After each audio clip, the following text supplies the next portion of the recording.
जय श्री कृष्ण। शुक्रवार के दिन आपको अपने देवी देवता के निमित्त भोग जरूर देना चाहिए। शुक्रवार ऐसा पवित्र दिन है जिस दिन आप अपने कुल देवी देवता के निमित्त यदि भोग देते हैं, उनके निमित्त अपने घर के मंदिर में दीपक लगाते हैं। आपको अलग से कुछ नहीं करना है, आपको सिर्फ कलावे की बाती बनाकर उसमें शुद्ध घी से अपने कुल देवी के निमित्त दीपक करना है। और आपकी जो भी समस्याएं, आपके जीवन में जो भी दिक्कतें हो रही है, आप कुछ अच्छा करना चाह रहे हैं लेकिन उसमें कभी ना कभी कुछ ना कुछ अड़चने आ रही हैं, तो आप उस दीपक के निमित्त अपनी प्रार्थना रखें और जो भी गलती हुई है, जिसकी जानकारी आपको ना है, उसकी क्षमा याचना कीजिए। यदि कोई दोष है तो उसे दूर करने को माता रानी से प्रार्थना करें।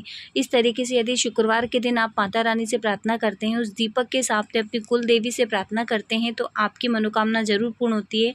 आप देखेंगे कि आपके घर में यदि किसी भी प्रकार का क्लेश है या किसी न किसी प्रकार की लड़ाई झगड़े चलते ही रहते हैं, शत्रु आप पे हमेशा हावी होते रहते हैं, ऐसी स्थिति में यदि आप इस तरीके से शुक्रवार के दिन करना शुरू करते हैं, और भोग के लिए भी ऐसा नहीं कहा जा रहा है कि आप 56 भोग लगाइए। माता रानी को आप साधारण तरीके से जलते हुए कंडे पर गुड़ घी, उसमें आप चाहें तो 1 लौंग और इलायची डालकर 3 बार उसमें भोग दीजिए और 3 बार जल छोड़ दीजिए। परिवार में किसी के माध्यम से भी ये चीज़ें करवा सकते हैं, चाहे वो महिला वर्ग हो या पुरुष, कोई भी कर सकते हैं। बच्चे के माध्यम से भी करवा सकते हैं, क्योंकि जब हमारी कुल देवी की कृपा हम पर होती है, माता लक्ष्मी जी की कृपा हम पर होती है, तो हमारे जीवन में जो भी आर्थिक स्थिति संबंधी प्रॉब्लम होती है या फिर हमारे जीवन में कोई भी संकट आता है, तो वो हमारे कुल देवी ही सबसे पहले दूर करती हैं। आपको इसके अलावा अलग से कुछ नहीं करना है। शुक्रवार के दिन यदि आप कर सकें तो शाम के समय, जो प्रदोष काल होता है, शाम के समय आपको एक जलते हुए कंडे पर गूगल, लुभान, सूखा नारियल, उसके छोटे छोटे टुकड़े करके इसमें मिला दीजिएगा। गूगल लुभान को आप बारीक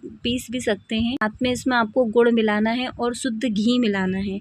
ये चीज़ें आपको इसमें मिलानी है। चाहे तो आप इसमें कपूर भी मिला सकते हैं बारीक करके, और जलते हुए कंडे पर इनको डालना है और माता लक्ष्मी जी के निमित्त दीपक लगाकर श्री सूक्त का यदि आप पाठ करते हैं तो महालक्ष्मी जी की कृपा आपके घर में होगी।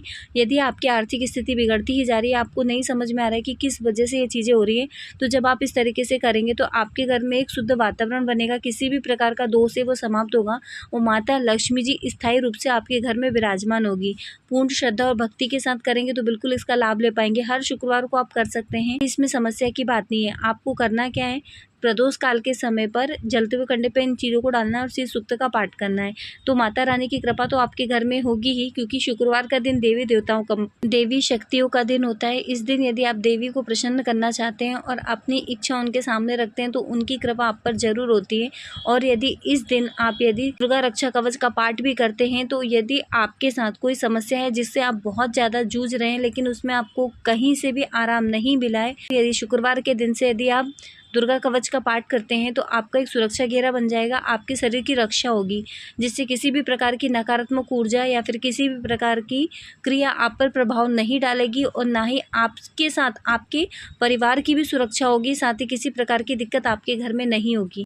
साथ में यदि आप पीपल के पेड़ में शुद्ध घी का दीपक लगाते हैं, लंबी बाती का, और इसी के साथ आंवले के पेड़ में भी शुक्रवार के दिन यदि लंबी बाती का शुद्ध घी का दीपक अपना नाम और गोत्र बोल के लगाते हैं, तो माता लक्ष्मी जी की पूर्ण रूप से कृपा प्राप्ति आपके घर में होगी। लेकिन कुछ भी चीज़ को आप यदि करते हैं या कोई भी उपाय करते हैं तो पूर्ण श्रद्धा और भक्ति के साथ कीजिएगा, तो उसका फल आपको ज़रूर मिलता है। आप विश्वास मानिए, इन चीज़ों का फल आपको ज़रूर प्राप्त होगा।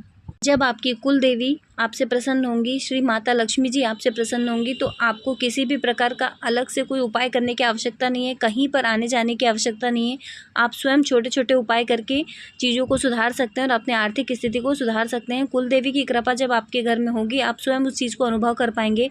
आपके घर में एक अलग ही खुशबू सी, एक महक आएगी, जैसे कि आपके घर में हवन हुआ है या फिर धूप बत्ती की या फिर मोंगरे के फूलों की खुशबू आती है। तो माता रानी की कृपा आपके घर में इस तरह का आप स्वयं समझ पाएंगे। यदि घर में छोटी छोटी चीज़ें करने से हमारे घर में हमारे देवी देवताओं का आशीर्वाद बनता है, उनकी कृपा होती है, तो इस तरीके से उपाय जरूर करना चाहिए। जिस भी साधक का शुक्र मजबूत होता है उसके ऊपर माता लक्ष्मी जी की कृपा बहुत जल्दी होती है, साथ ही कुल देवी की कृपा साथ में मिल जाती है, तो जीवन के हर क्षेत्र में उनको सफलता और उन्नति ही प्राप्त होती है।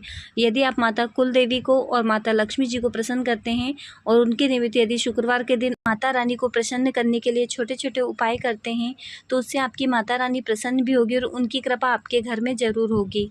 माता कुल देवी माता लक्ष्मी जी की कृपा प्राप्ति के लिए इस तरीके से उपाय ज़रूर करना चाहिए। आप अपनी कुल देवी को प्रसन्न करते हैं और उनके निमित्त यदि भोग देते हैं, उनकी भक्ति करते हैं, उनका नाम जाप करते हैं, तो उनकी कृपा जब आपके घर में हो जाती है तो सभी देवी देवताओं का आशीर्वाद भी आपके घर में हो जाता है। तो छोटे-छोटे प्रयोग करने में कोई बुराई नहीं है, बिल्कुल कीजिएगा, आप इसका अनुभव स्वयं कर पाएँगे। आज के लिए बस इतना ही, जल्दी मिलेंगे नई वीडियो में। जब तक के लिए जय श्री कृष्णा, श्री राधे राधे।